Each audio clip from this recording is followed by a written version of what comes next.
നമസ്കാരം, കൊട്ടാരക്കര മീഡിയയിലേക്ക് സ്വാഗതം. പീഡനക്കേസിൽ റാപ്പർ വേടൻ സമർപ്പിച്ച മുൻകൂർ ജാമ്യ ഹർജിയിൽ ഇന്നും വാദം തുടരും. ചൊവ്വാഴ്ച നടന്ന വാദത്തിനൊടുവിൽ കേസിൽ വേടന്റെ അറസ്റ്റ് തടഞ്ഞ ഹൈക്കോടതി ഇടക്കാല നിർദ്ദേശം നൽകിയിരുന്നു. മുൻകൂർ ജാമ്യ ഹർജിയിൽ തീരുമാനമാകുന്നതുവരെ അറസ്റ്റ് പാടില്ലെന്നാണ് ഹൈക്കോടതിയുടെ നിർദ്ദേശം. ഇത് കേസിൽ വേടന് താൽക്കാലിക ആശ്വാസമായി മാറിയിരിക്കുകയാണ്. ചൊവ്വാഴ്ച നടന്ന വാദത്തിൽ പരാതിക്കാരി വേടനെതിരെ ഗുരുതരമായ ആരോപണങ്ങൾ ആവർത്തിച്ചിരുന്നു. വിവാഹ വാഗ്ദാനം നൽകിയാണ് വേടൻ പീഡിപ്പിച്ചത്.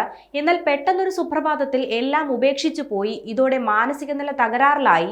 കാലങ്ങളോളം ചികിത്സ വേണ്ടി വന്നു. ഏറെ കാലമെടുത്താണ് സാധാരണ ജീവിതത്തിലേക്ക് തനിക്ക് മടങ്ങി വരാനായതെന്നും പരാതിക്കാരി കോടതിയിൽ പറഞ്ഞു. വേടനെതിരെ 2 ലൈംഗികാതിക്രമ പരാതികൾ കൂടി ഉയർന്നിട്ടുണ്ടെന്നും പരാതിക്കാരിയുടെ അഭിഭാഷക കോടതിയെ അറിയിച്ചു.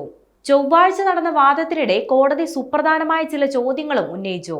പ്രണയകാലത്തെ ലൈംഗിക ബന്ധം പിന്നീട് ബലാത്സംഗ കുറ്റമായി ആരോപിക്കാൻ കഴിയുമോ എന്നായിരുന്നു വാദത്തിനിടെ ഹൈക്കോടതിയുടെ ചോദ്യം. കഴിഞ്ഞ ദിവസത്തെ വാദത്തിലടക്കം യുവ ഡോക്ടറുമായുള്ള ബന്ധം വേടൻ നിഷേധിച്ചിരുന്നില്ല.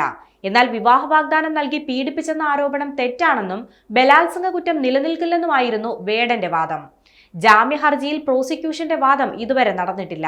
കഴിഞ്ഞ ദിവസം വേടന്റെ ജാമ്യ ഹർജി പരിഗണിച്ചപ്പോൾ പരാതിക്കാരിയും കക്ഷി ചേർന്നിരുന്നു. പ്രതിക്കെതിരെയുള്ള കൂടുതൽ രേഖകൾ ഹാജരാക്കാനും പരാതിക്കാരിക്ക് കോടതി സമയം അനുവദിച്ചു. അതേസമയം യുവ ഡോക്ടറുടെ പീഡന പരാതിയിൽ കേസെടുത്തതിന് പിന്നാലെ ഒളിവിൽ പോയ വേടനെ പോലീസിന് പിടികൂടാനായിട്ടില്ല. ഇയാൾക്കെതിരെ ലുക്കൌട്ട് നോട്ടീസും പോലീസ് പുറത്തിറക്കിയിരുന്നു.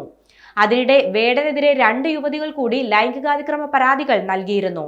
മുഖ്യമന്ത്രിയുടെ ഓഫീസിലാണ് ഇരുവരും പരാതി നൽകിയത്.